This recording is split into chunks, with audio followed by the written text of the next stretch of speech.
permit me to introduce the speaker for today's webinar, and they are experts in this prospects.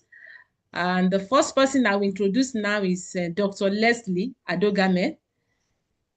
Dr. Leslie Adogame is a prominent environmental scientist and advocate. They are experts in this prospects. And the first person serving as the Executive Director of Sustainable Research and Action for Environmental Development, CIREV, Nigeria, is a leading non-governmental organization focused on environmental health, chemical safety, and sustainable development. His key area of work revolves around chemical safety and hazardous pesticides, plastic pollution, which is the main purpose of webinar, waste management. He's also well versatile in wetland conservation and opposition to waste imports. He had a lot of international engagement, which has contributed to global environmental discussions, particularly in areas related to chemical safety and waste management. Through the organization STRADEV, Dr. Adogame continues to engage with policymakers, industry stakeholders, and the public to promote environmental sustainability and public health in Nigeria. Join me to welcome Dr. Leslie Adogame. You are welcome, sir. Thank you, Adeshola. That's a long one for me. Thank you, sir. And also our other esteemed guest speaker, we have Mr. Benson Dotun-Fasanya. Benson Dotun-Fasanya is an environmental advocate and the Executive Director of the Center for Artworks, a non-governmental organization focused on environmental sustainability and public health. He is known for his work in promoting zero waste practices, the reason why we are here this morning, and opposing waste to energy incineration projects in Nigeria. Fasanya has been vocal in his contribution ending plastic pollution and advocates for sustainable waste management practices and more environmental friendly alternatives. Through his leadership at Center for Health Works and collaboration with other environmental organizations like Opolo Global, Fasanya plays a significant role in advocating for environmental sustainability and public health in Nigeria. Good morning, sir. You are welcome. Thank you very much, Doc. And I'm super happy and excited to join this webinar today. Thank you, sir. You are welcome, sir. And also, we at Opolo Global Innovation, we are committed to startup development and talent uptake. And in our program this morning, we have a Startup Future section. And with me on that, we have Samsudeen Jubril. He's an aerospace engineer, a startup, and co-founder of Vora Robotics Limited. He's impacting the agricultural space with sustainable solutions using plastic and also drone technology. He's a sustainability advocate. His innovative work has earned him multiple accolades, such as the Best Innovator of the Year by PR and Daily Nigeria. He's a Youth Startup of the Year, West African Region by Global Startup Awards. He's also an Harvard Asper Institute Fellow. Samsudeen has featured on platforms like BBC, Voice of America, and Arise TV. His work showcases the transformative power of technology in converting waste to wealth and is creating a brighter and sustainable future. Join me to welcome Samsudeen. Samsudeen, good morning.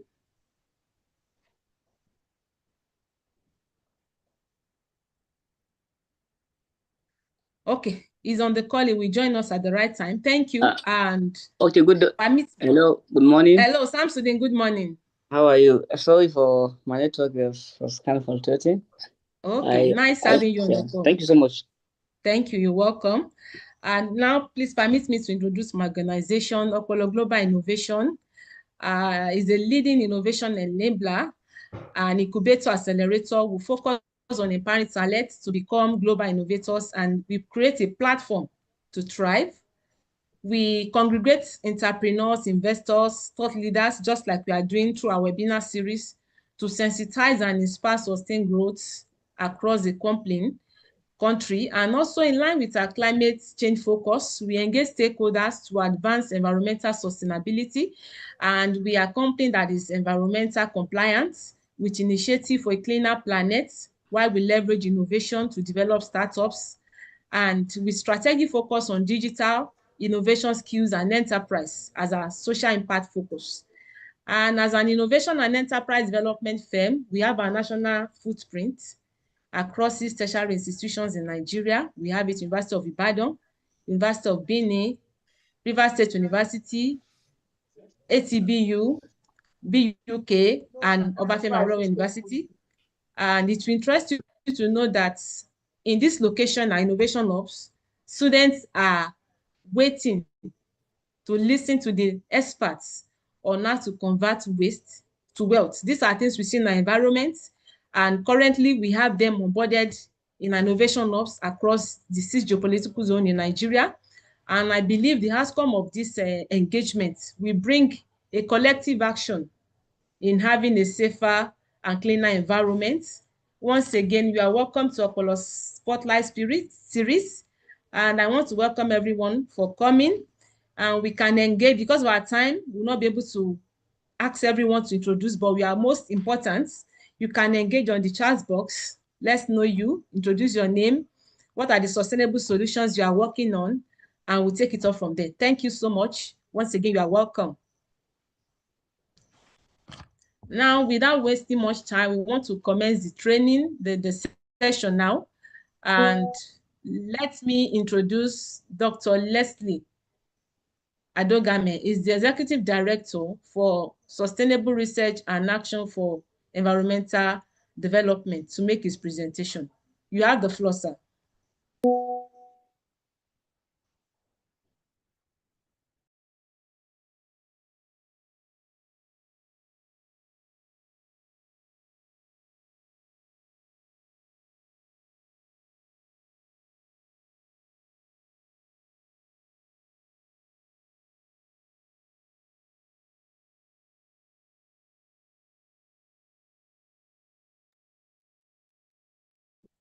Hello, can you see the slides?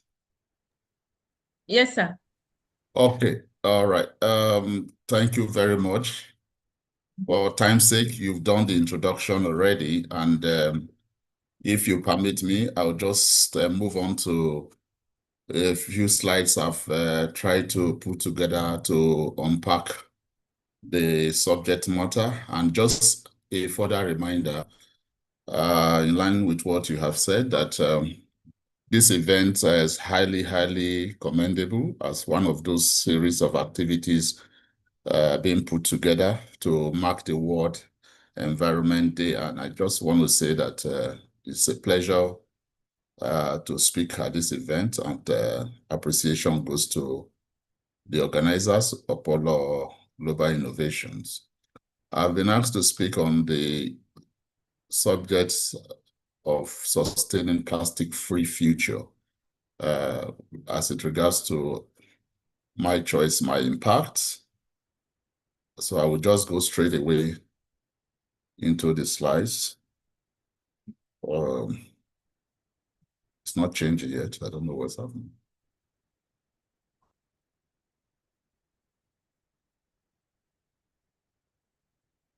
Okay, so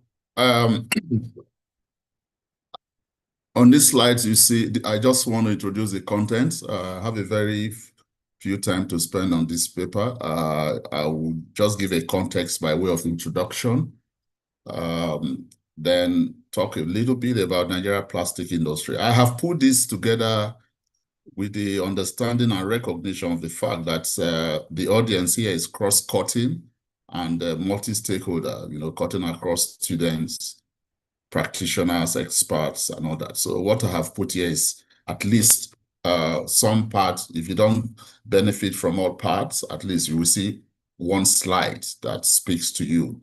So I will be looking at the Nigerian plastic industry and the ecosystem.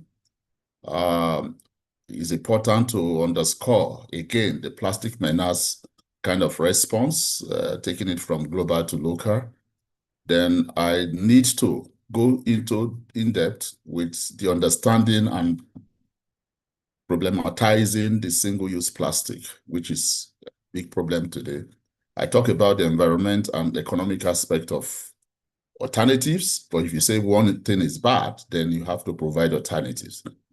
How does this relate to sustainability goal, which is one of the main interests of the Ogolo Global, the organizers of this event, and I'll round up with conclusions on the recommendation.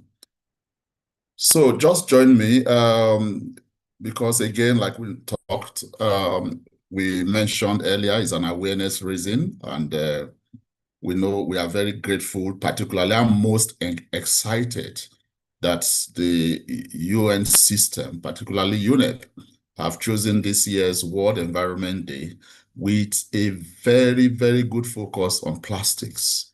And they are not just saying plastics management as a very generic approach. They are saying it is time to beat plastic pollution. So there is that recognition that we have a monster on our hand. There's also that recognition that we are in a pandemic era, in the 21st century.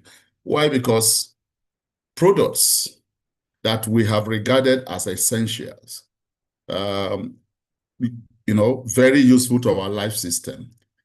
They've been useful in constructions, in food and water provisions, clothing, medicines, transport, electronics, household materials.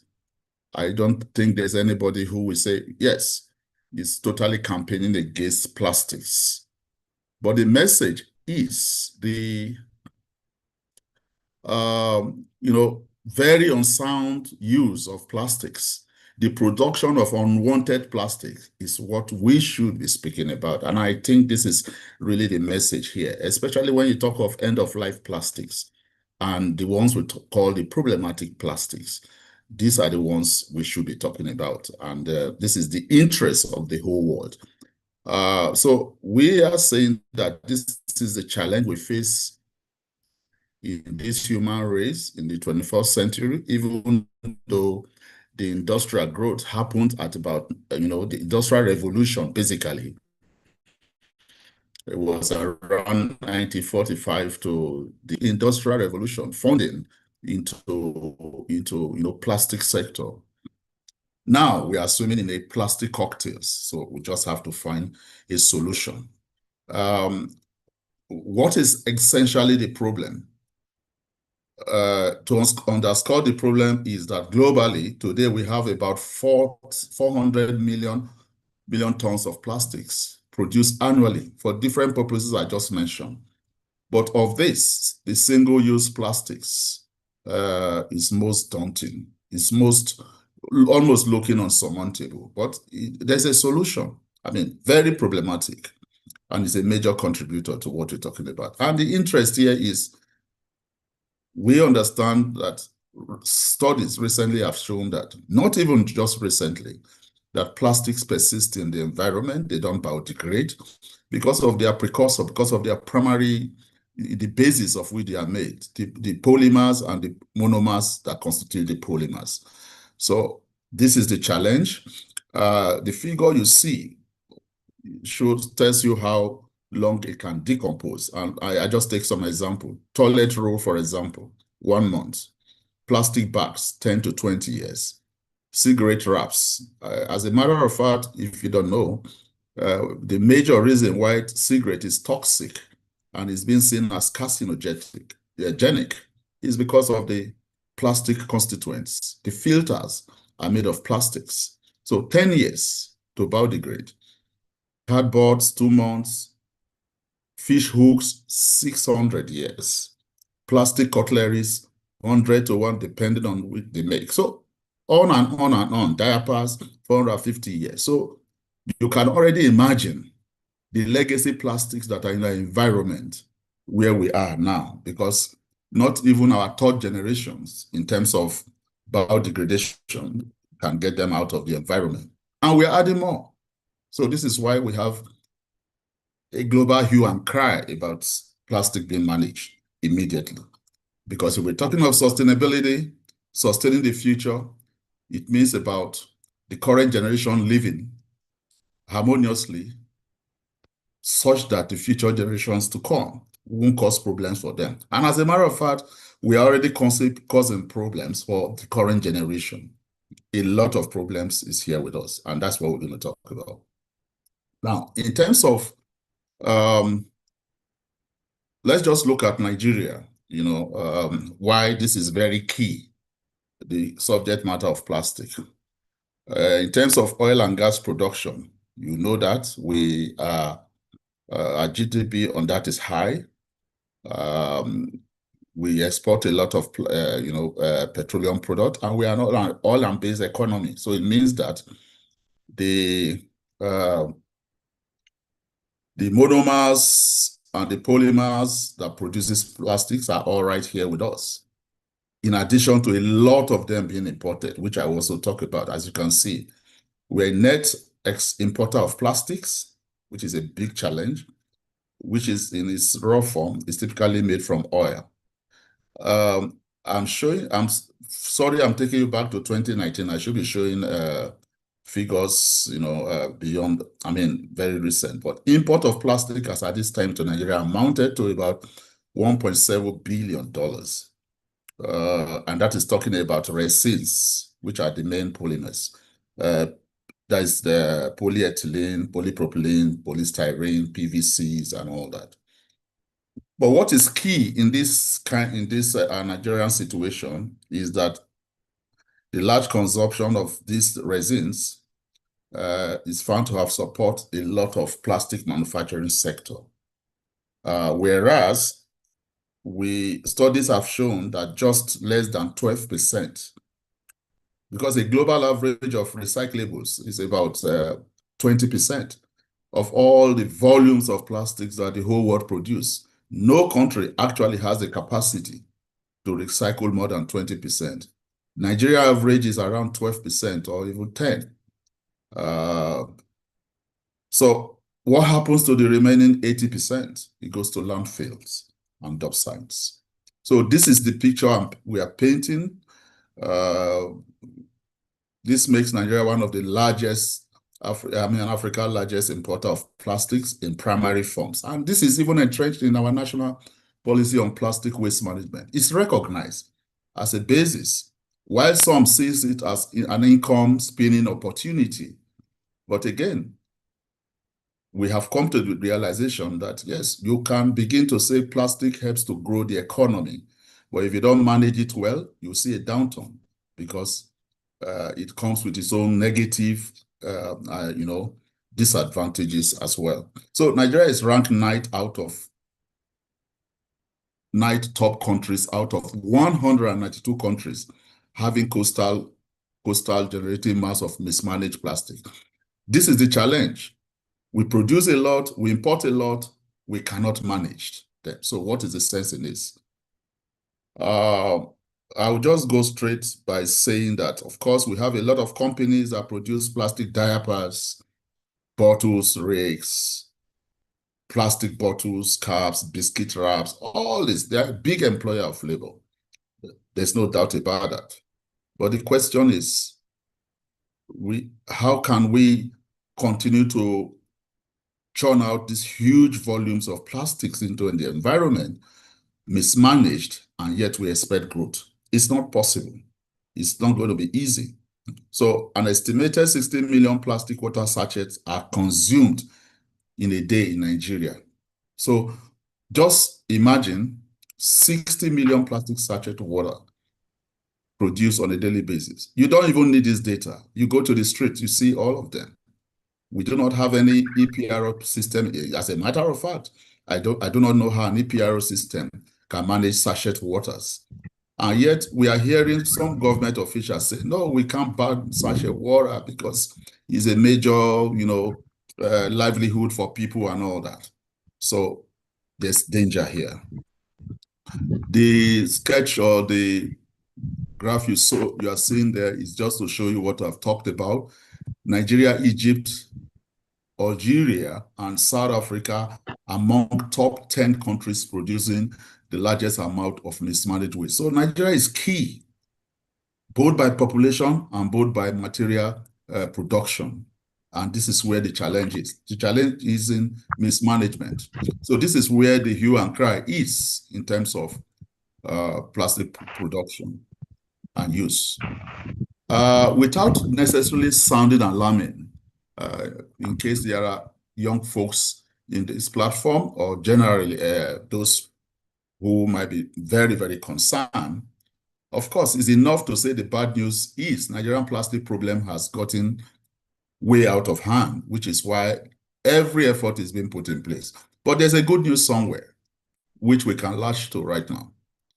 The good news is that there's some momentum beyond just, there's momentum beyond plastic. I mean, the momentum around the knowledge of plastic, such as this event you have organized, is growing seriously. 5 years ago, when we started this campaign, virtually when you talk to somebody about plastics, all they just look at is, okay, you are talking of solid waste, right? Oh, there's no support. Today, a lot of conscientization has happened and people are beginning to be well aware. More states are buying into the issue, the need to ban plastics. Communities, businesses are already trying to think, okay, let's get rid of plastic bags and all that. So the awareness, the knowledge is increasing, and that is my joy. But we are not there yet at all. Now, let's just underscore clearly, in case of for people to understand where we want to paint a disparity, what I'll call a clearer picture between, the semantics around plastics. That is not just about the solid waste material. What exactly is plastic? I put an explanation here that plastic are materials consisting of a wide range of synthetic or semi-synthetic organic compounds that are malleable and so can be molded into solid form. That's what you see, depending on the purpose of its intended use. And it comes, they're either synthetic polymers made from complex mix of chemicals. And that is the right word I bring to you, chemicals. Of course, when you talk about the hydrocarbon base of monomers, there are two things that comes to your mind: hydrogen and carbon atoms, for those of you who have some little background in chemistry. Now, I just want to say that whenever you hear plastic, in a layman's explanation, it is simply talking about carbon and chemicals. Those are the main building blocks. Those are the precursors. That's what you call the main embodiment of the plastic. And what is most exciting, I won't say exciting, which is a new knowledge we are bringing on for people to understand. And it's unfortunate as well that since even when the plastic waste policy was drawn in Nigeria, was finalized, the understanding to date has always been on looking at plastic as a solid waste matter or material as you wish. But we have an overwhelming evidence today that when you talk about plastic, you're talking about chemicals constituent. You should be more, once you want to talk about environmental sanity as it relates to plastics, what you should be concerned about is the complex mix of chemicals. And science has it today. We have over 13,000 chemicals that are known as additives in plastics. But it's alarming to say that less than this scientific work, as versatile as they are, less than just only about 3,000 are classified, are known as hazardous. So what are we saying? This is the alarm. A lot of plastics we use today, we don't know how hazardous they are, except the categories of plastics we call, chemicals we call the chemicals of concerns. And that is the next slide I'm going to put forward here. Chemicals of concerns have been identified as chemicals we now know are dangerous, are hazardous in plastics. And I mentioned there are about 13,000 of them already are known, but only 3,200 are of potential concern. The other ones, 7,000 or so, are not yet analyzed. We don't even know their potential, their hazardous properties and all that. Now, amongst the ones we are very, very concerned about are the flame retardants, the PFAS, perfluoroalkyl substances, the bisphenols, the UV stabilizers, the biocides, and especially the phthalates and all that, and the polyaromatic hydrocarbons.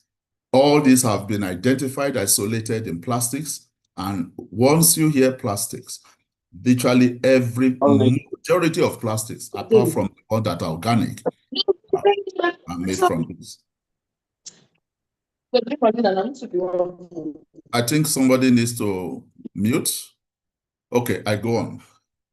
So the sketch you see, I borrowed from international partners, IPEN, just tells you from extraction to production, use of plastic products, recycling. Yes, it's been promoted in Nigeria as the best way to go, as the ultimate what they can call environmentally sound management. Whereas we can't recycle our way out of plastic. It should really be the last option, as a matter of fact. And I leave that portion of my discussion to my very good friend, Mr. Benson, who will talk more about that aspect instead of recycling, incineration, and all that. It's going to focus on zero waste components. So this is what it is. This is where we find ourselves, and this is where the message we should be sending is, if there's any approach, best approach to beat plastic pollution, is first to adapt to the first stage of waste management of plastic pyramids, waste minimization, reduction of productions, and all that. I leave that now. Now, in terms of impacts on environment, I'm sure everyone here can already understand that these are two main impacts. Oceans and wildlife suffers. Microplastic contaminates soil and waters. Pollution disrupts ecosystem. We can see it. There are researches all over the world. You don't need to reinvent the wheel. Even if with Nigeria, we don't have our own homegrown research to confirm all this. Plastic is plastic anywhere in the world. The precursors are all manufactured. The chemicals are never made in Nigeria. They are all made, they are all manufactured in the developed countries. So there's also impact on human health, microplastics, chemical additives, long-term exposures, and all this, which is all what I'm talking about. Now, why a plastic-free future? This is the interest for the World Environment Day, and I think the organizers of these meetings too, this is why they choose the topic, the role for everyone and all that.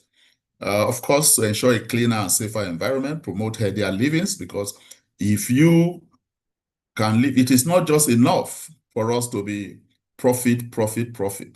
Sustainability, global sustainability talks about balancing profits. I think the slogan, the buzzwords should actually be the triple P: people, planet, and profits. You must care for the people, sustainability, care for the people, planet, environmental concerns, ecologies, and all that has to be safeguarded. Then profit, you have to, yes, economically, people have to survive. People have to make profit. But when you place profit above these other two components, then that is catastrophic. And the current situation in Nigeria, we are almost nearing the tipping point. Now, there's a global response. After painting this very horrifying situation, there's a global response to this. UNIA resolution that came up in, I think, Nairobi, basically understood that the issue of marine debris pollution from plastic has reached an alarming rate, and they call for a global treaty that would address plastic pollution in the environment. That global treaty, which is ongoing now, set up what we call an Intergovernmental Negotiation Committees, INC. The main objective given by UNIA was to protect human health and environment from plastics, as well as ecosystem, marine environment pollution. Now, I am privileged to have been very much involved in the INC negotiations. I think also my colleague who is speaking after me we've all been part of the INC negotiations at the global level in collaboration, strong collaboration with the government of Nigeria, the Federal Ministry of Environment, and NESRIA. Nigeria government doing very well in both global, approach or control measures to address the issue. But we are not seeing much of effort at the national level beyond policy framework. Action on ground is what we want to see. Now, the global focus is talking about full life cycle of plastics. Full life cycle, that's a mandate by union. And this resonates with everyone. Nobody in the whole, all over the world agrees that we have to approach plastic from a full life cycle approach. Of course, we know there are dissenting countries. We know there are countries that are not agreeing to this. Why? Because their economic base, if you have to address full life cycle, which is the hot debate at the Global Treaty, is you need to cut productions. They will peg production to a particular level. And some economics totally depends on that. And I also know Nigeria, an oil and gas country, to a large extent, would, even though conceding, but we are having some drawbacks in that area as well, in terms of a life cycle approach. But we are talking about transparency. We are talking about traceability, which is hitting them hard. If you have additives that are impregnated into plastics that cause all these dangers, then disclose them so that the knowledge of all this plastic and the chemicals enables an efficient and effective management. This is where the discussion is at the Global Treaty, just to give you a quick insight. The next meeting of the INC, which is supposed to be rounding up the treaty so that a legally binding document can come out, is scheduled for August in Geneva, and a number of us as Nigerian delegates will be there to continue the fight and the push. Now, coming down, the push, the slide you see next here is talking about the entire life cycle. Why some people are saying, no, we can't go with the life cycle approach. Just go to the downstream. Let's manage issues at the midstream and downstream. But life cycle approach, plastic feedstocks, plastic precursors, the monomers, the materials that are used to produce plastic, the issue has to be addressed from there so that the downstream load of plastic waste that you now found in Nigerian environment can be reduced. So this is also the discussion going on. We have a few countries, Russia, Saudi Arabia, Iran, some of the oil-based countries are refusing to sign on to this. Of course, we have a few African countries that are really, really drawing us back on this as well. But that's not the subject at this point in time. Now, let's move on. This is just the process where we are. Sorry? Okay. This is where the INC process is. I don't want to bore you with this. This is not really the subject, but rather let's look at Nigerian response to our plastic menace. Policy-wise, regulatory-wise, we are in place. We are even blazing the trail before the global plastic treaty comes on. Nigeria has a policy on solid waste management. Nigeria has a policy on plastic waste management as well. We're privileged to also be involved in all these processes.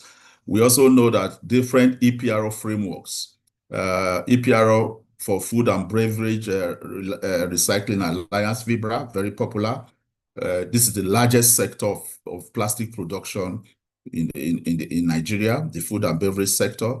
We also have plastics in other sectors, which we don't want to mention. And most interestingly, too, in 2023, NESRIA came up with a plastic waste control regulation, which is yet to be gazetted. And I can tell you, I was privileged to be the consultant who supported NESRIA in crafting this regulation. It's a very robust regulation that carries the interests of everyone along, and also the ban on single use were well elaborated there. We also know that some states are blazing the trail. We know the case of Lagos State government. Most of you would have heard of that. They have a very strong policy on waste management. and the aspect of not just policy, they are walking the talk, unlike the federal, where they are banning single use already. And we know that Lagos State government has banned single use, but just placing exception on some sachet waters and maybe pets. Fine, we understand with pets, especially, but we don't think that colored pets that do not have recyclability potential should stay. We've been to the field, we've done a lot of research to show that colored pets should be banned in Nigeria. Sachet is very controversial, how they intend to recover all the sachets in the environment. We are now inundated with erosion, flooding all over the country. More floodings are, unfortunately, I'm not a prophet of doom, but this is science. Some additional, more flooding will happen. Are we ready? Some of this flooding as a result of blockage of our drains and all parts, drains and waterways by plastics materials. So we should be ready for the impact this is going to cause. I think I sent my commiseration and message to the Niger State government and the entire poor people who have just been washed off, infrastructure, everything washed up and taking off the face of this earth. May God grant their soul. There are other national initiatives. I will just skip this just to show that, yes, in terms of documents, in terms of following up, in terms of projects, Nigeria is not out of place as far as addressing the issue of plastic. You can see all of them. We hear them every day. But the question is, has this translated to the actions on ground? If with the rate at which we continue to produce plastics, no, we can't continue. Waste minimization is the way to go. Waste reduction is the way to go. And that is what zero waste is all about. Now, problematizing single-use plastic is the most problematic sector. And that's why we say it's a low-hanging fruit. I started this presentation by saying that we are not against plastic use. You take out plastic from the whole world, from development, then it's going to be very problematic as well. But we do not think that the single-use plastic has any place in life. Why? Because why do you need, if you go to all the fast food, plastic food, drink containers, lids, cutleries, stirrers, and straws, these are very problematic. Why? Because their management, in terms of their EPRO, extended producers responsibility opportunities, are not there. Nobody needs them eventually. They can't add to the pool of recyclability, of this pool of recycling and recovery. So they are just there. So all over the world, a number of countries have taken them off the way. But here we are still playing to lip service. We know that we hear a lot that the big corporations are fighting back. They are pushing government not to enforce these regulations. But the question is, where do they buy their foodstuffs? The same supermarkets, the same shop, the same markets. So no human being, whether you're a chief executive of Nestle or Coca-Cola or just name it, the big producer, they all eat from this market. So if you live in a glass house, you don't throw stones. So the time for action is now. If at all you don't believe in yourself, you should believe in the entire population of 200 million Nigerians that are at risk. So single-use plastics, glaring examples, the problems with throwaway culture. We do know that's not sustainability. It's opposite to sustainability. If you just buy something, you go to a supermarket, they give you a carriage bag. This morning I was listening to, I think, a program on China World Environment, and this was the issue. You just throw away like there's no tomorrow. And yet we say we are meeting up sustainable development goals. It's not the same. So we are used to this because of durability and all that. We have to change our ways. Otherwise, we are not likely going to be able to hit the finish line. I have here some examples of single use for those who will critically what are these single use? I think everybody can connect with these plastic cups, these straws, these carriage bags all over. You can't miss them. If you go to parties, if you don't know them, just schedule a party. Go to any party happening close to your area. Particularly, we are entering the Ramadan period right now, and you will definitely see quite a lot of all this. And once they happen, they are thrown away. We thank God that styrofoam, Lagos State government has taken that off. That was one of the most problematic single-use plastic. The ban on single-use plastic is the campaign now. The federal government has banned single-use plastic in ministries, departments, and agencies of government since August 2024. You are all witness to this. This is a policy pronouncement. I think it was even at the Federal Executive Council. But trust me, go to any MDA in Nigeria, any of the MDAs in Abuja, you still see a lot of plastic being used in offices. So it is just a pronouncement. It's not working. No action on that. We also know that they had promised to ban single use in 2025. We are in June, because there was a pronouncement then that they were going to ban it. We are in June 2025. We don't see any action. We don't even see any action of any readiness to ban single use in Nigeria. But of course, the Lagos State government is proactive. It's a center of excellence. It's making a lot of effort. Styrophones have gone, like I mentioned, except PETs and sachet waters that were just being extended. They will go eventually, but at least the entire critical mass of single-use plastic have finally been banned by the Lagos State government. And I think other state governments are responding. I hear Ekiti State, Abia State, and some other states are already working, trying to see how they can walk the talk as well. I will not take you because of time. I will not take you through this. What you have here is just a summary. This table is a summary of the regulations. NESRIA has crafted the regulation I talked about, not yet gazetted. And you can see a whole list of, to the left-hand side, a whole list of plastics, single-use plastics, and the date, their end dates in which Nigeria will phase them out. Gazetting this document is stalemate. Gazetting this document right now, we're in a stalemate.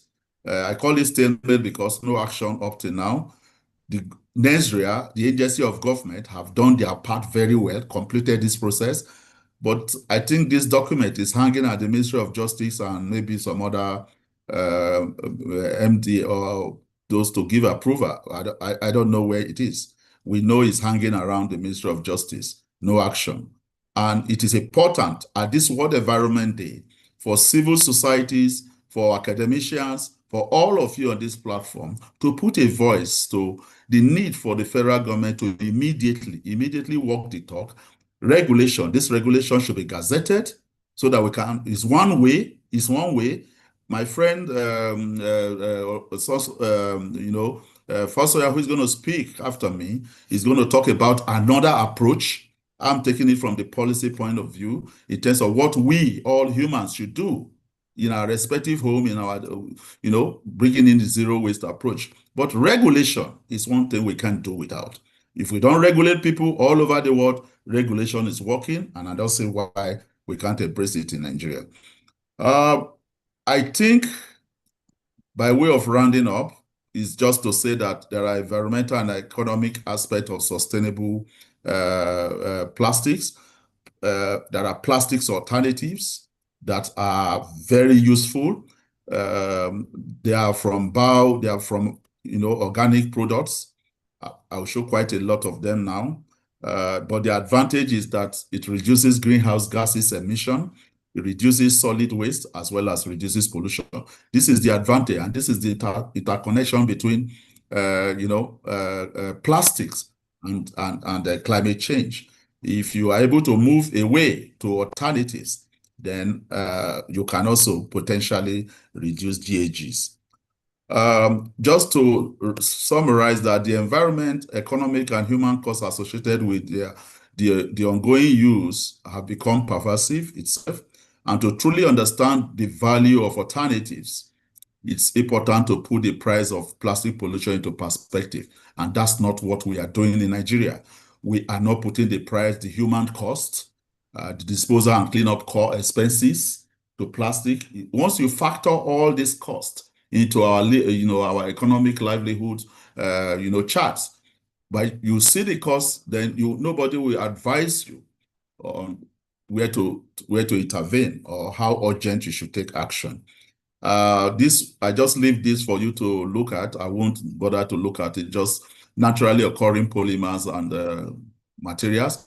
Then the synthetic one and the bad ones. The bad ones are on the right-hand side, synthetic, which you can see, very dangerous, while the ones that I'm recommending, naturally occurring. And I know that some of the works you do at Ogolo, in terms of startups and all that, there is a whole lot of potential in the use of cellulose, bamboo, gluten, hemp, and all these other products, which time will not permit me to go into. A whole lot of resourceability and usage as alternative compared to the use of these ones that contains chemicals on the right-hand side. And just like I mentioned earlier, to date, it's estimated that over, I think a recent figure, I just quickly checked before joining this meeting, about 16,000 chemicals are used to make plastic now, and the numbers of those that are of concern has risen to 4,200, a quick check. And we are saying that these chemicals are endocrine disrupting chemicals. And this is the message I will bring to this, Yes World Environment Day. The concern should be the infertility, obesity, diabetics, prostate cancers, increased risk of cardiovascular diseases and stroke that are very imminent in Nigeria today. I know some people say, what's the point that you have to say that plastics are the one actually causing this? We know causative agent, of all this can be through different sources. But you and I know that microplastics are everywhere. They've been isolated in all foods, blood samples of different countries. I know about 100 countries where studies have been carried out, and it's the same. We talk about reproductive challenge, growth, cognitive impairment. You have a lot of imbecile growing up today, neurodevelopmental disorders. All these things are chemically induced, are chemically related.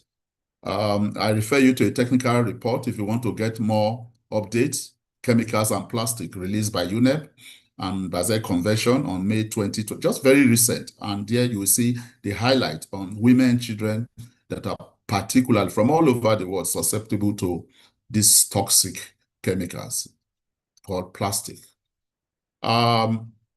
Here, in 17 countries, single-use food packaging have been found to contain what a chemical called forever chemical, PFAS, forever chemicals, is found in single-use food packaging. And some of this food packaging are exported to Nigeria.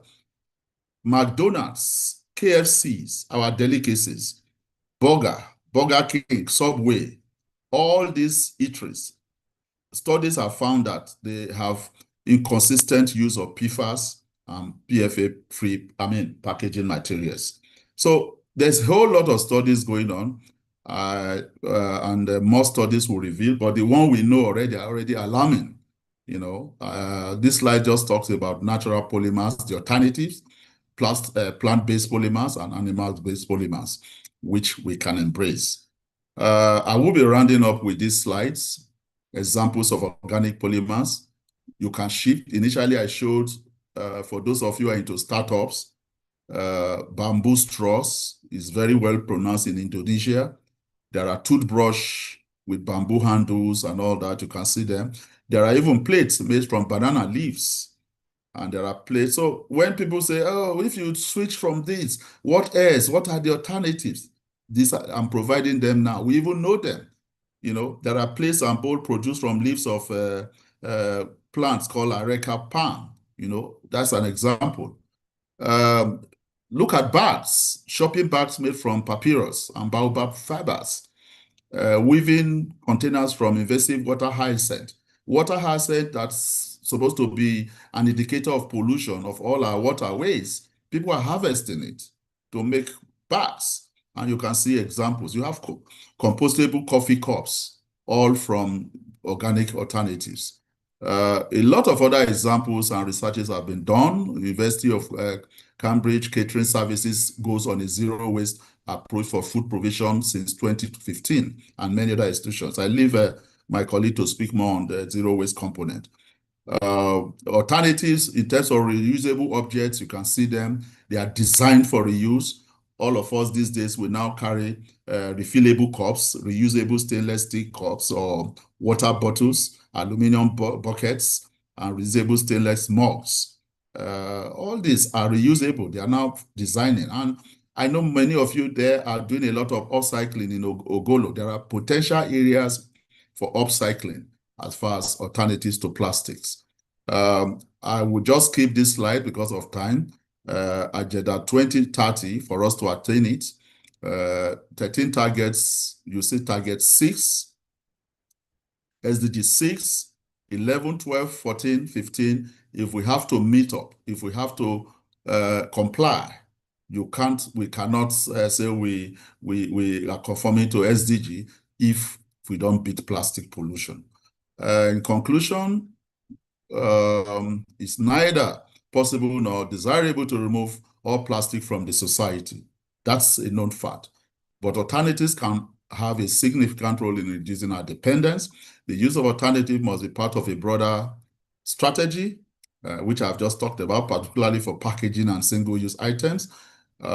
Reduce and phase out of production and consumption of most problematic plastic precursors must be the way to go. Reduction of production, I've talked about that. Consumption and use of fossil fuel, we know there are a lot of groups even campaign for a shift away from oil and gas. Is the way to go. There are so many other recommendations in terms of the need for innovations, entrepreneurship. Gender-specific research is key for us to be able to get to where we're going. There should be research in the use of agriculture and horticultural waste, and all that. Of course, above all, awareness-raising campaigns like this are very, very necessary, regularly on a daily basis. Then finally, precautionary approach and polluters pay principle. What is not sure, what is not yet known about the over 13,000 plastics that are in our environment in terms of their hazardous component, then we have to put a precaution approach there in terms of not allowing them to come in or production at source. So for my choice, personal action, refuse single-use plastic, reuse bags, bottles, and containers, recycle, and choose sustainable alternatives. You see that recycle is coming last. In fact, rethinking options, especially at production, is the first way to go. Then in terms of my impact, personal contributions, I can't elaborate them much enough here. We've done quite a lot in this regard, ranging from awareness raising, case studies, and all that. Those who are able to find time to go to our website, you can see a lot of our own impact or how we're trying to challenge this monster. But small actions can create big changes, inspire others by leading through examples. So you also need to support local and global plastic-free initiative. Zero waste is the way to go. I think that's where we'll end this presentation. Thank you very much for listening and giving me a chance to, I hope I've not bored you, but I've been able to add a little to knowledge, and have a wonderful day. I'm open to questions at the end of this meeting. Thank you. All right. Thank you, Doctor. We appreciate. Thank you for that insightful presentation. And we've learned a lot. And I can say that indeed is a well-researched presentation. And most especially when we consider the legacy plastics in terms of the biodegradation and the chemical composition, this should arouse our interest in beating plastic pollution in Nigeria.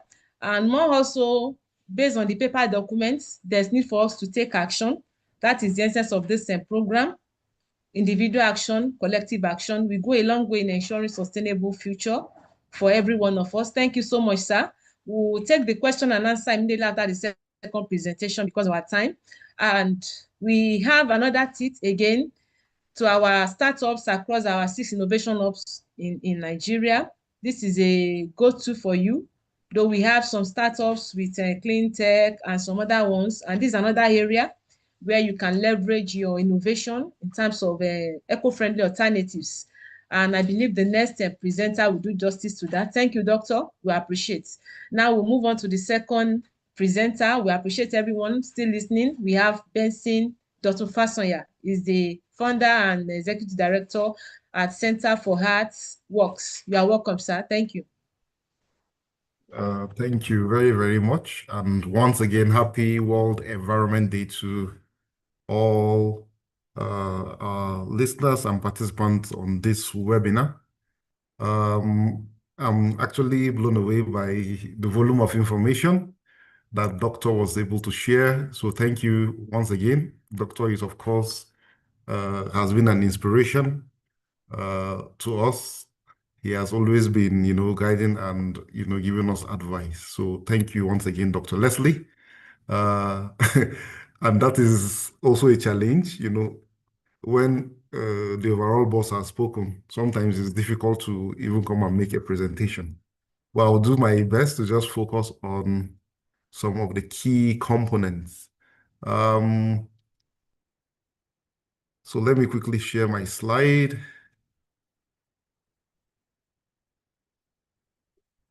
Okay, there's 1 minute.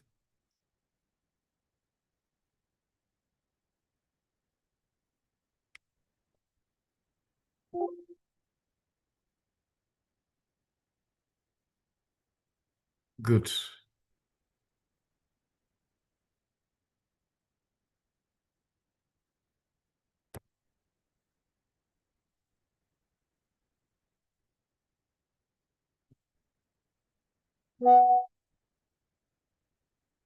So we're good to go. If you can see my slide, please just nod.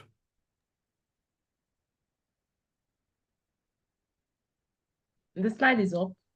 Okay, so good. I'm approaching my own presentation, tagging it the plastic tsunami, my choice, my impact. And one key thing I would like to emphasize is that plastic is all around us, whether we can see it or when we can't see it, because plastic as it is now ubiquitous, found everywhere, from the newborn, the embryo, to our brain, to even our blood. There have been a lot of findings and publication supporting this assumption. And it means that we really, really have to be careful based on what Doctor have mentioned, which I will also still emphasize. Plastics are actually now a global issue. Yes, plastic are really, really hastening the advancement in technology and, of course, human development. But of course, with these advancements comes its challenge. Nigeria, of course, generates approximately 2.5 million metric tons of plastic waste. And one key thing we should know is that, of course, plastic persists in the environment, impacting every aspect. So to just emphasize some of the statistics, plastic waste equivalent to a truckload, that is a lorry, is being dumped into the ocean every minute. And based on one of our publications called the Nigerian Plastic Tsunami, based on our brand audits, what we actually emphasized in that publication was that plastic sachet is also something of really, really great concern. And every day, more than 50 to 60 million sachets are thrown away, and they find themselves into various water bodies and, of course, back into our plates. Just like Doc have emphasized, plastic is a mixture of just carbon and chemicals. And the plastic crisis actually is being emphasized or is being perpetrated by the petrochemical industry. Yes, Nigeria is economy and backbone is actually from the petrochemical industry. But of course, if we must begin to look for the solution to our current problems, we must have to address it in the overall phase. And in this diagram, you will see that from extraction to production to usage and of course transport and shipping, you will discover that plastic pollutes at each stage of its production. And one of the key things you must also know is that as activists and as professionals in this field, our concern has been, why should an item go through all this process only to be used once and discarded? And that's been the problem. It's single use and its lasting impact in the environment. Of course, plastics stay very long in the environment, from 20 years to 30 years to 200 years, even to 500 years. You will agree with me, according to one of the statements made by UNEP, that plastic leakage to the environment is projected to double to around 44 million tons a year, while the buildup of plastic in aquatic environments will more than triple. Of course, the impact will be on the environment and on health. So just like Dr. have mentioned, the key issues have been, of course, the issue of microplastics found both in water, air, and linked to health issues.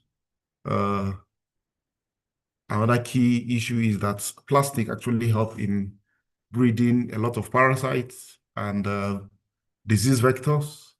It contributes to flooding because it clogs and blocks drainages.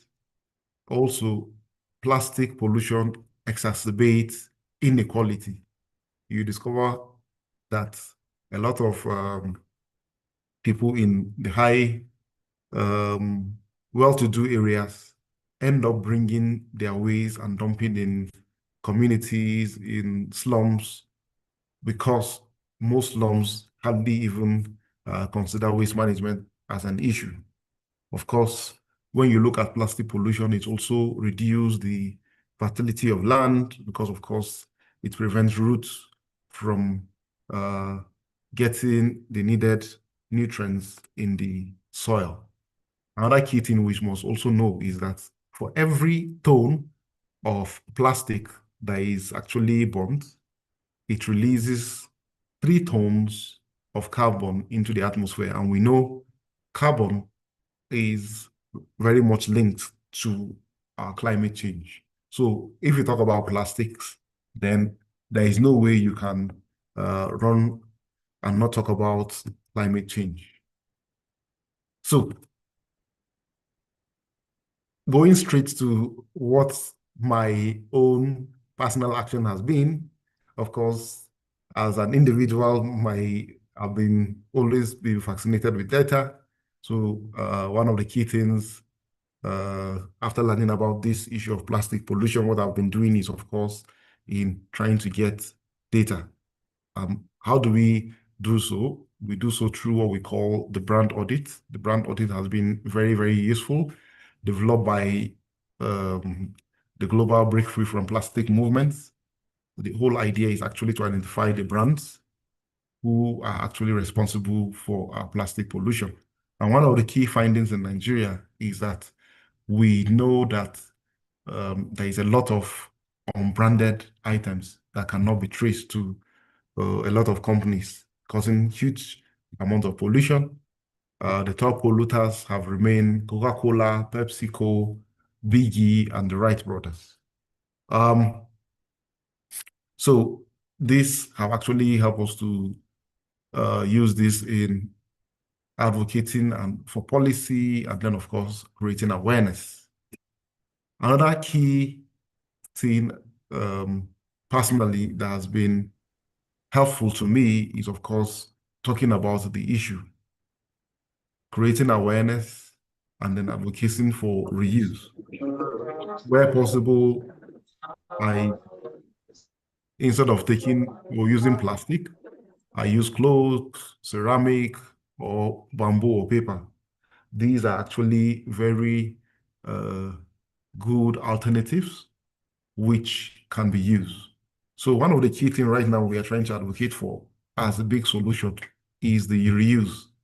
Before the advent of plastic, we know how we often use a lot of stuffs, and stainless steel was one of the best invented item because it neither rusts, nor breaks, nor dents.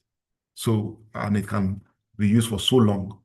And of course, the evolution of plastic, because plastic is cheap, made the use of ceramics, glass, and others to actually die down. So this is an opportunity for us to begin to look to all these options, knowing that we cannot recycle our way out of the plastic menace. So I'll also be talking about the plastic mainstreaming zero waste. And zero waste concept is a whole lot. And it encourages us to actually reduce, to reuse, to redesign, to repurpose, and to actually look for the alternatives in circular economy. So one of the key things I would say to reduce our choice and plastic impact is, number one, we must refuse, we must advocate, and we must practice and support and encourage local innovation. There are a lot of local innovation that have gone out of the market. This is the right time to actually encourage them. We have our calabash. Calabash is a very good option. We have our local sponges obtained from plants. Yes, this is not calling for us to go back to the Stone Age, but it's an avenue to begin to look at actually local innovations that can really, really solve our issue. We know how most of us, or every one of us, encouraged the leaf moi moi. So why use sachet when you can actually go for your leaf moi moi? It reduces your plastic impact. So these are the option for us to reduce. At the global stage, how big is the call for solution? Of course, in March of 2022, after a lot of talk, the UNIA Resolution 514, titled the End Plastic Pollution towards an internationally legally binding instrument, is a landmark decision from the United Nations Environment Assembly, calling for a global treaty to address plastic pollution, including in the marine environment. And it has been almost past 2.5 year period. The first negotiation, the resolution was developed in March. The first INC took place in Uruguay in December of 2022, followed by the second INC in France, which took place in May of 2023. In 2023, also in November, the third INC held in Kenya, Nairobi. The fourth was held in Canada, which was last year in April, followed by the fifth INC that took place in Korea. And one of the key things that has happened over this period is the fact that everyone is calling out for a solution. But what we discovered at the negotiation is that there are a lot of interest from, of course, country, the big polluters, interest from industry. And one of the key things that has been promoted is what we call the false solutions. So what are the false solutions that we must know and resist? Number one, I would first of all talk about plastic credit. The plastic credit is simply more people should be allowed to produce more plastics, and people who are not producing the plastic or organizations that are going green can actually key into it and offer plastic credit so people can earn from that. Another solution being promoted is the waste to energy solutions called incineration. But incineration cannot solve the problem. Imagine burning all our waste. We know how it feels when you stay near an industry or near a dump site, a burning dump site. You know all the pollution. And just like it has been mentioned by Doc, we have 17,000 chemicals and many more being discovered daily that have been used in the production of plastics. And why are these additives impregnated into plastic? They are added to actually give plastic its unique characteristics, which can be used in different applications. So burning these plastics release a chemical cocktail, a toxic cocktail that leads to increase in the rate of cancer all around them. Another option is that, of course, if we have cement industry can actually burn these plastics, but we are still talking about the same thing. Other option is actually the pyrolysis. Pyrolysis is heating these plastic in a very high temperature and converting them to other options. But overall, this false solution, it has been discovered that we cannot really use this solution. We know some years back, a Nigerian discovered an option to actually convert waste plastics, especially leather, into fuel. But the economics of it is that it is not really sustainable. It's not a viable option. Otherwise, we wouldn't have seen all the sachet and the leathers littering in our environment. The key in this is that all these solutions have their detrimental impact both on our health and the environment. And one of the key mandates of UNEA Resolution 514 is to ensure that no harm is done both to people, to the planet, and then, of course, to our economy. The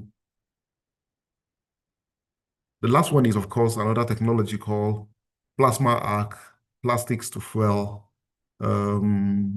bio-based plastics. It has also been discovered that most of the so-called bio-based plastic derived from corn, derived from sugarcane starch, are not really bioplastics because more than 60% of those bio-based plastic are actually made from impregnating virgin plastics made from the petrochemical industry to actually achieve the bio-based plastic. So we are still talking about the same issue. We cannot rob it in a way to people. It's not possible. We have to find the right solution. And of course, the right solution can only be found in the zero waste approach. So at the Global Plastics Treaty, what have we been calling for? What are the key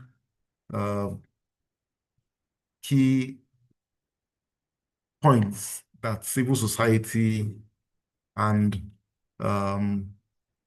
individuals who are actually willing to address the solution looking for? Number one, we're calling for the reduction of plastic production. You cannot solve the plastic problem by increase in production. If we must solve it, then of course we must reduce it. A simple illustration is, of course, this tap that is open. If you want to, in a room that is flooded with water, if you want to clean up, the first thing you must do is to, first of all, turn off the tap and clean the water, not leaving the tap open and then, of course, cleaning it. You can never really achieve cleaning the room. So another thing is, of course, the promotion of alternative livelihood or sustainable alternatives. Of course, we need to begin to look at those local options like bamboo, leaves, raffia palms, and many other options that we can begin to use to innovate and, of course, bring new businesses into light. Because, of course, that can also create jobs. The next thing is the issue of we must ensure just transition. At Center for Earthworks, we have been working with informal waste pickers, knowing that, yes, this plastic pollution and plastic has actually really been important to everyone. And for us to be able to solve the problem, we cannot just end it. We have to do it in a just manner. And it means looking at those people who have been involved in this whole value chain, both the producers, both the people at the end of the chain, which include the waste pickers. And so there must be just transition. Another thing is the issue of the accountability and the transparency when it comes to the issue of toxic chemical. Producers must make sure they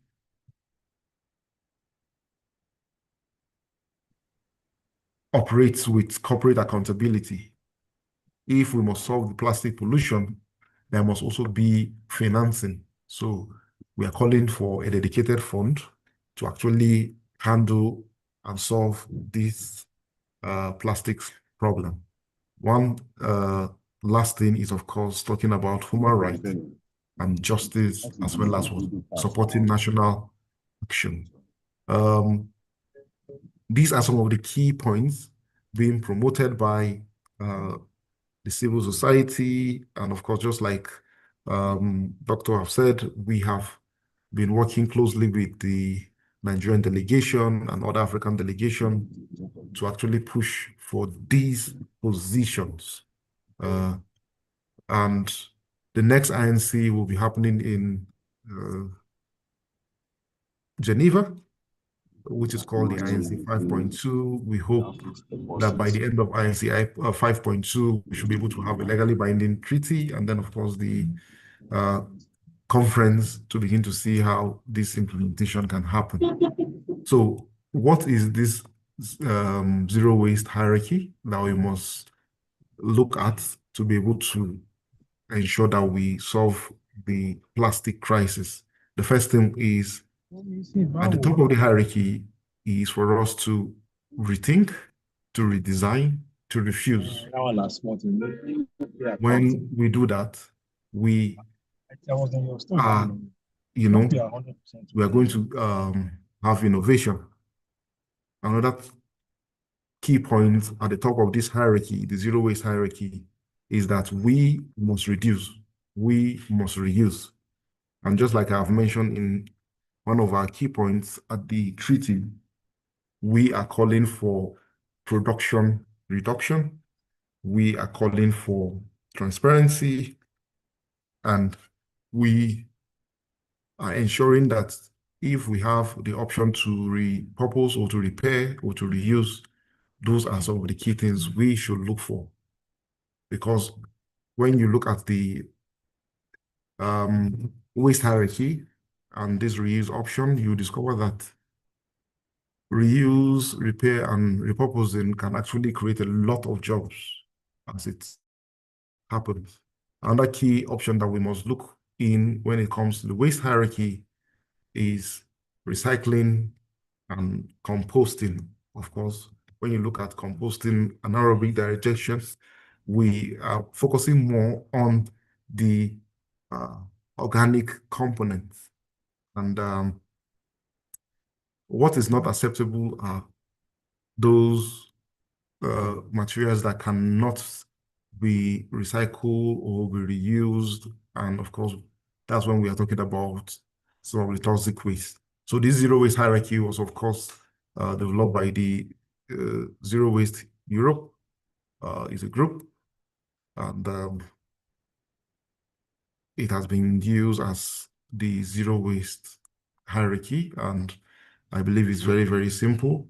This, we can use it to continue our engagement and looking at how to solve the plastic problem. So what have we been doing at Center for Earthworks? Again, we have been doing publication, we have been doing policy advocacy, we have been creating awareness. One of the key engagements is, of course, we had what we call the Community Waste Review Management Initiative, where we engage waste speakers to build their capacity, and then, of course, give them opportunity to understand that they can actually innovate to solve this plastic problem. So we have been doing that.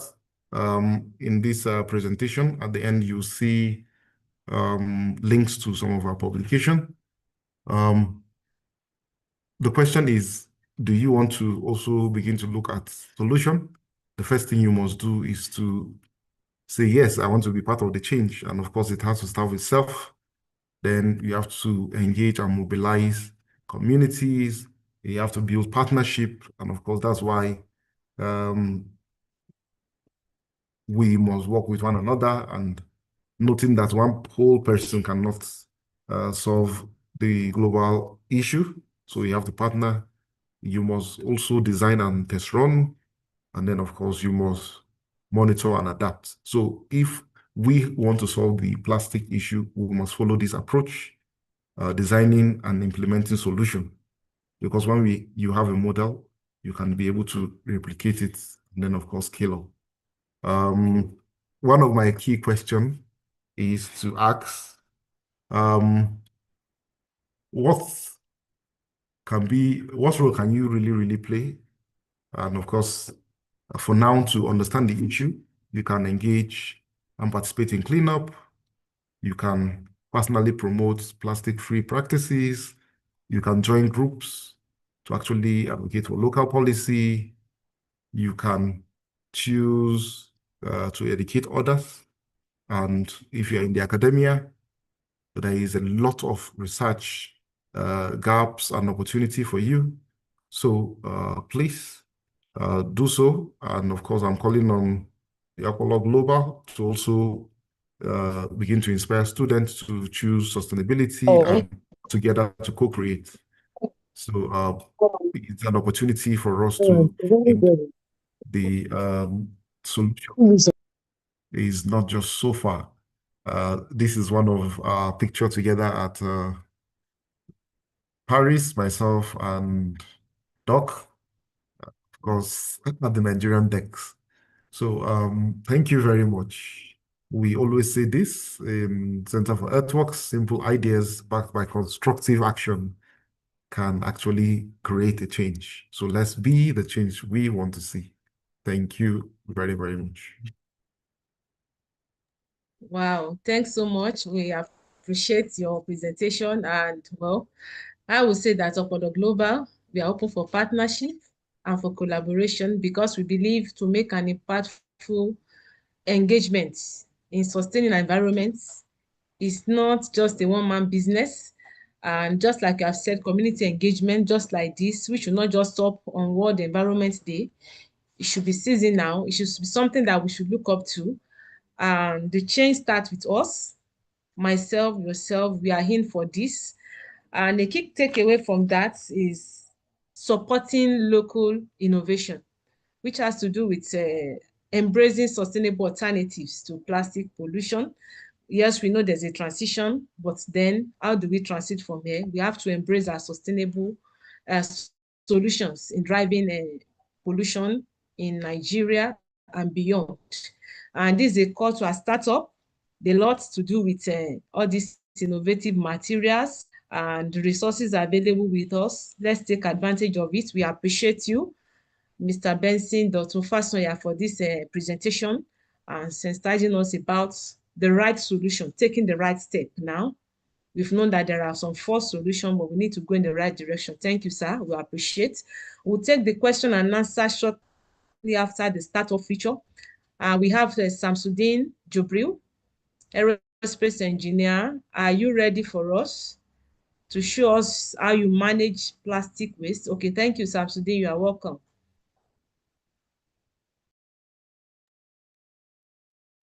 Okay, good afternoon. It's a pleasure to be with you all, and I love all the sessions so far. Also with the what happened with first speaker and the second speaker, Sir Denson. Thank you so much. I love one takeaway that I got from your own presentation is that we need to value the West speakers because they are solving a problem, because these plastic solutions, it lead to a lot of soil degradation and also diseases in our community. By the way, my name is Samsudeen Jubril. I'm the co-founder and chief technology officer at Boa Bodies Limited. It's a technology startup that focuses on bringing solutions in diverse sectors like agriculture, security, logistics. But now we more or less focus on agriculture, where we focus on building drones to spray chemical and also fighting climate change, where we combat plastic waste to 3D payment. If you look at this, a lot of issue uploading it also from plastic as well. And so we at Boa Bodies Limited, we see a gap, that a problem that we need to settle. We need to bridge that gap where we used to combat it from plastic bottle, where we used to warm the bottle, cut it. We have a machine that we develop by ourselves, and then we'll put it inside that machine, and it will come up as that payment that used to be sold in the market. Like maybe 1 kg of payment, it can cost over 47,000. But we at our startup company, we used to make it by ourselves. Before the end of this, sorry, I don't come up with any slide. Just a practical thing. I'm going to show a short video on how we used to build this thing. Thank you so much. Permitted to do so? Yes, go on, please. Yes. Okay.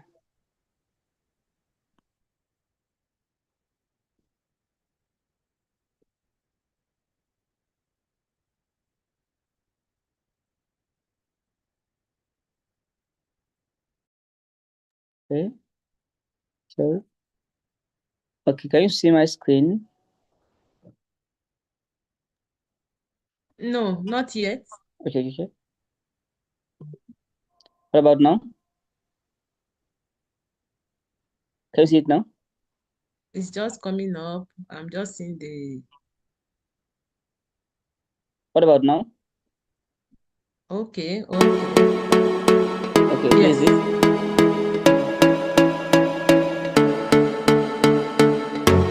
This is my stream.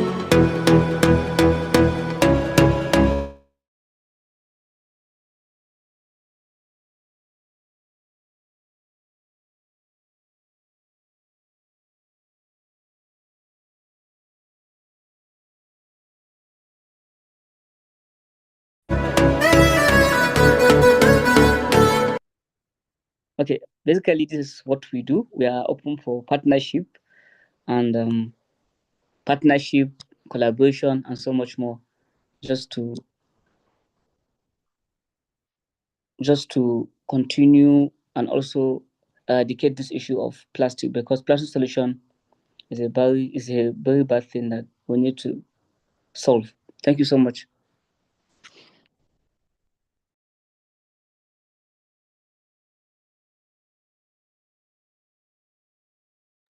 All right, Samsudeen, thank you.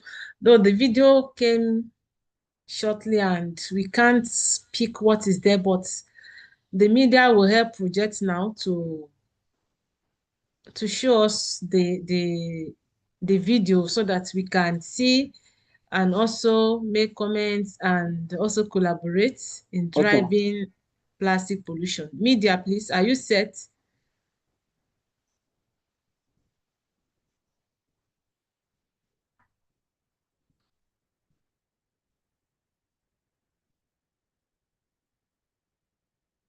All right.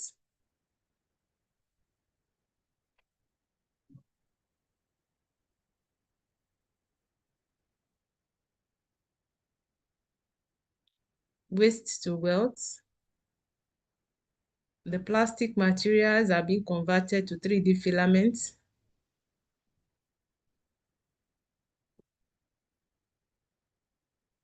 You can see these are part of the solution.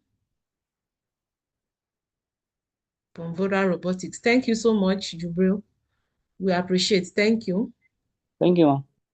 You're welcome. Thanks so much. Now we want to take question and answers, and we've been instructed to drop our questions in the chat box. Maybe you have contributions, comments. You can raise up your virtual hand so that within the short time we have, we can engage the speakers before we have the closing remark. Questions, contributions for our esteemed participants. Thank you.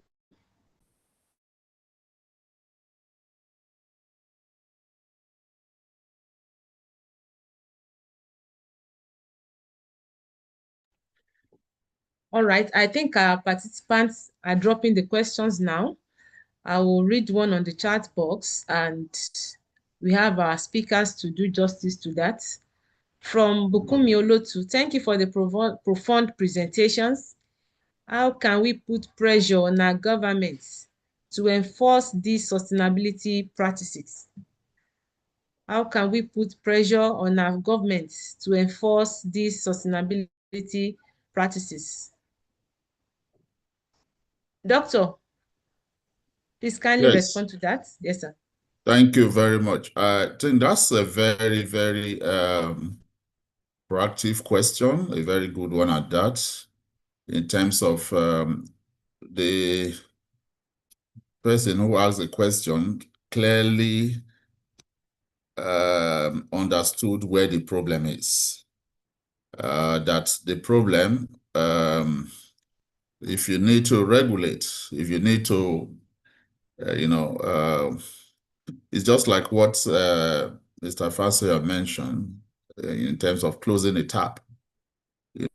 Closing a tap, one biggest way to close the tap is through a regulatory framework. And for you to get a regulation in place, it's not humans, it's not the industries, it's not the woman in the market, it's not the consumers that will put that in place. It is the government that will have the will to be able to regulate the sector. And the challenge really is the will by the government. Yes, at different fora, we hear the interest, we hear the challenge, we hear the problem being pronounced and effort by government, but sometimes you just can imagine that whether these are lip service, politics comes in. Another big challenge is the pressure that comes from the corporations. That's the industries themselves, the producers of the plastics. I can tell you authoritatively, as somebody who is very closely working with the government, they are mounting a huge pressure behind the scene. It is one thing they sit together or publicly at a meeting, at a forum to agree, but behind the scene, the corporation goes back to influence government decisions. So when you are faced with such a situation, like the situation where we are, where the Federal Executive Council has already understood the challenges, stakeholders in Nigeria have agreed unanimously that yes, there's need for a ban on single-use plastic, but you just don't see anything except a motionless motion, then at that point it's a government final decision. And that's where the person who asked the question is coming from. So specifically, We have to continue strong. Our advocacy have to shift from, from mere advocacy to very aggressive advocacy. Because again, it is, it's like a fight back. Those who are putting profit above planets or people, they only understand the economics. They only know what it means to put money in their pockets. But they are not bothered about downstream, what people go through. Now, again, the government, the impact, the cost implication it is to government to be able to manage the environment. We are currently at, so one very is a persuasive advocacy, aggressive advocacy, awareness creation like this, engagement. I think it is high time, especially the young population. We have to begin to be very, very persuasive, aggressive through several ways. We can use the media. Fonsoya talked about brand audit reports, brand audits that, that have been done in several parts of the country. Yes, we have done brand audits too, where we can say categorically name and shame corporations. Say, oh yeah, these are the biggest polluters. That is one way. But talking about the government engagement, persuasion, because you cannot, the government is the regulator. The power of the government, if they don't call the shot, we are going nowhere. So we must be able to expose the secrets, we increase awareness.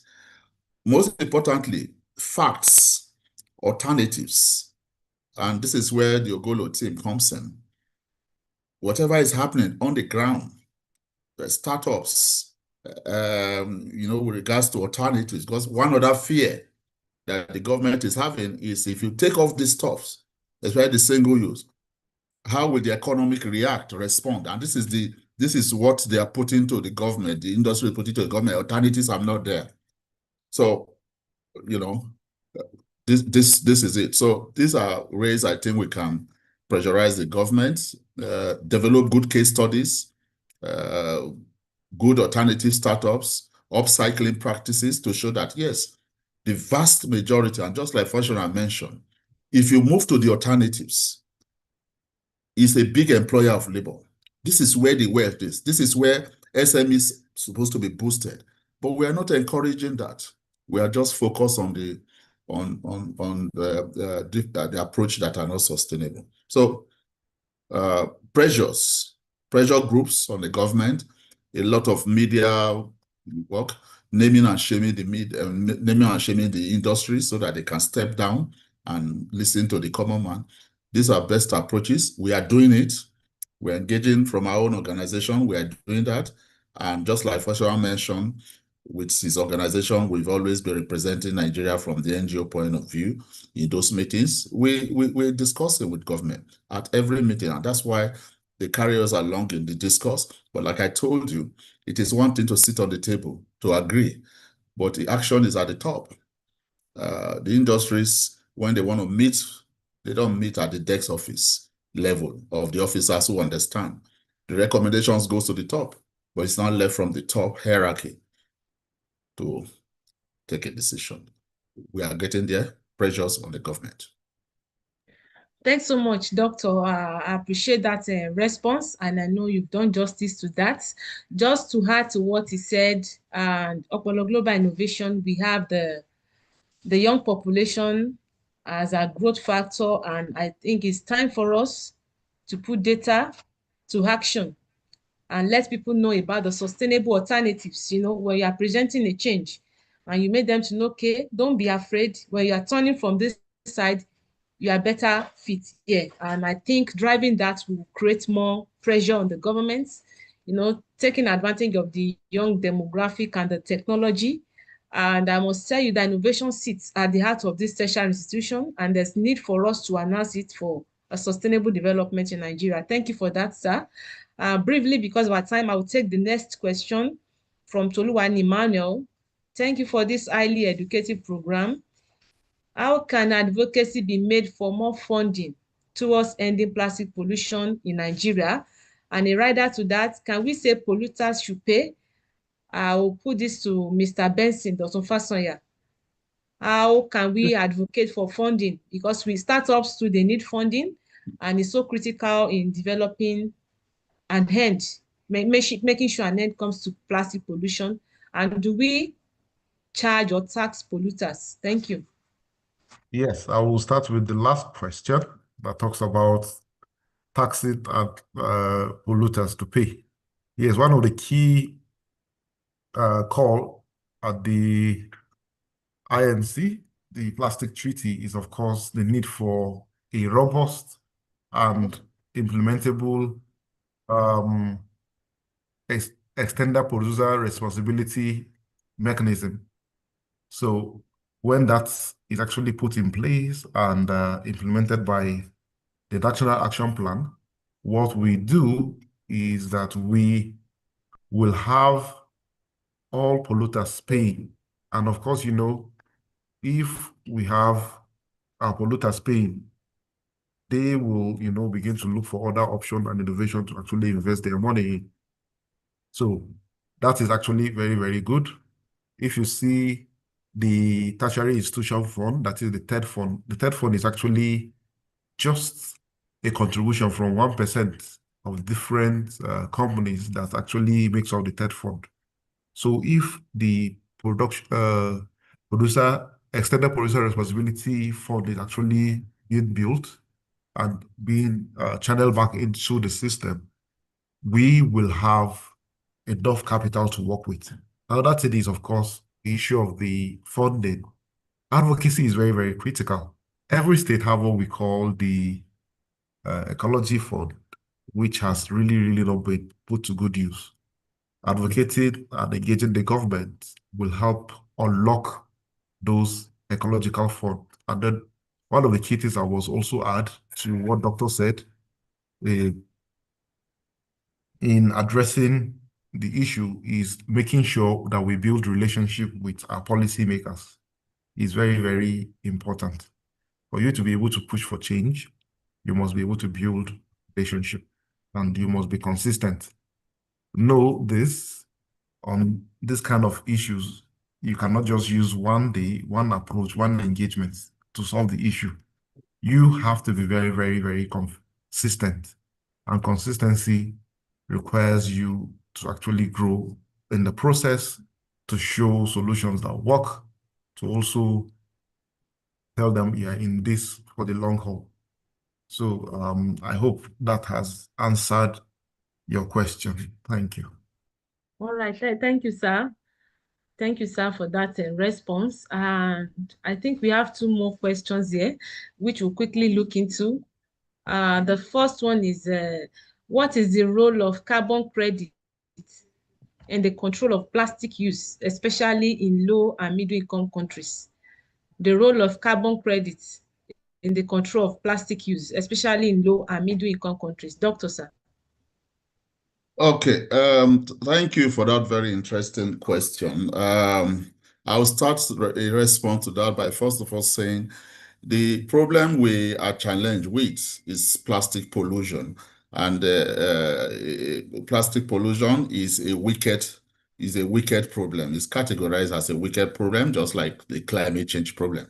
But of course, a wicked problem deserves a very, very wicked strategy, an approach, just like Faisal mentioned.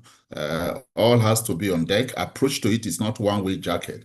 Now, in terms of carbon credit, which you mentioned, and I think this is where I allow Benson, in his presentation.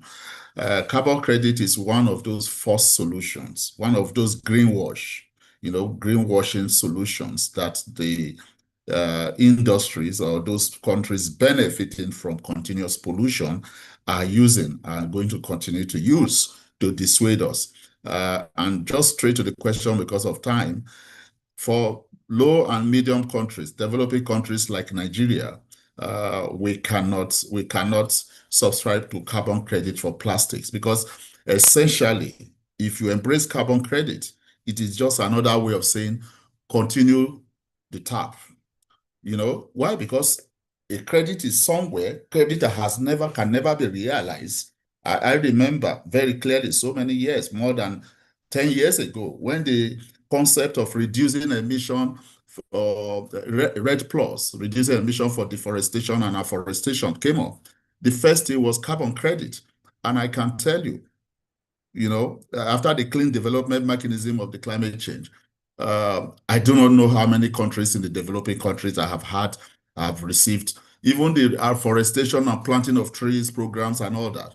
Nobody has received carbon credit to that extent. The only people who received it were the same polluters in the oil and gas, in terms of gas flaring and all that. So it's a whole greenwash that the resources still goes back to the same people who are polluting, not you and I, who they want to sell carbon credit to. So it's a greenwash, and it's not a sustainable solution. And just like Francois mentioned, it's not the way to go as far as plastic.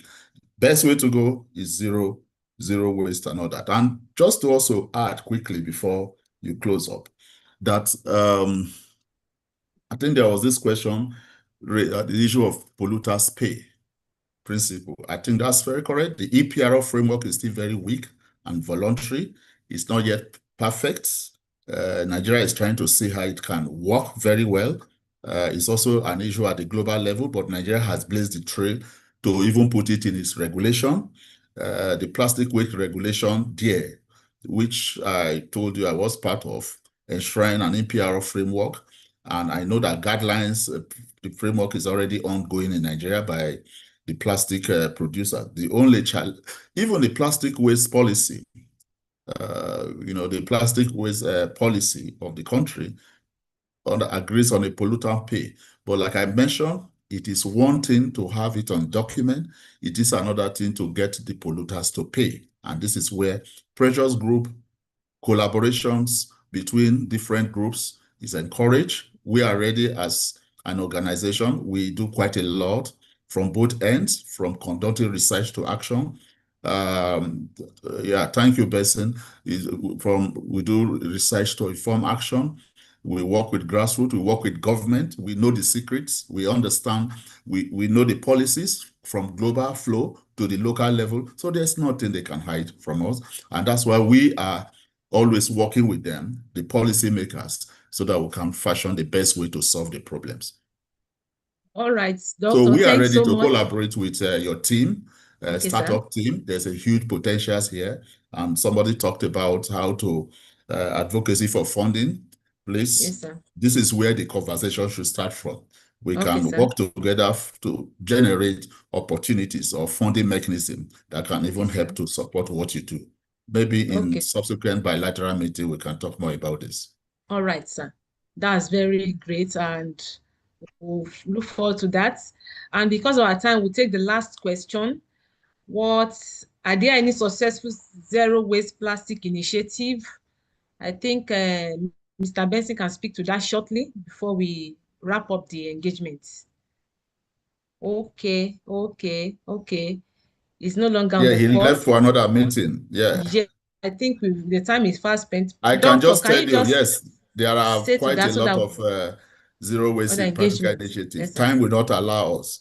FASOYA have some programs they're doing. We have some in Lagos. We have other groups too that are promoting zero waste initiatives. Yesterday, we had a webinar where we showcase all our activities on zero waste nationwide as well. So unfortunately, time will not permit us to go into that, but maybe in subsequent discussions, or the person who asked the question can also reach out to us through our emails shown in this paper, then we can respond back specifically. Thank you. All right, sir. Thanks so much. And I want to appreciate everyone for joining the call, and most especially the esteemed and guest speakers, and for bringing forth the knowledge and sharing with us, and also our startup future for today. Samsudeen Jubri, we appreciate you, and thanks to Dr. Leslie Adogame from for Environmental Development. We appreciate you, and also Mr. Benson, Dr. FASOYA from Center for Artwork. We appreciate you, and to every member of Okpolo team and everyone that have joined the call. We thank you, and the engagement is not ending here. We'll continue on our social media platform, and we can also reach out to our partners through us, where we drive the change and take the action in driving environmental sustainability. So shortly before we wrap it up, I want us to put on our cameras for a virtual photograph. Please, can everyone turn on their camera? Media, are you set?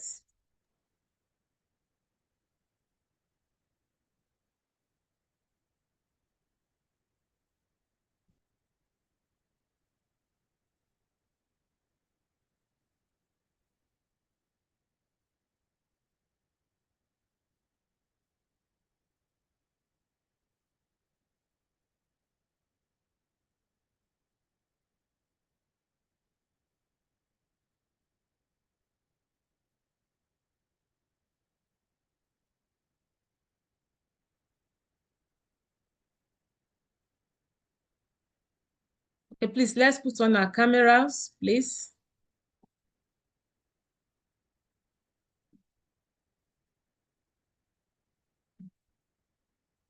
All right, thank you.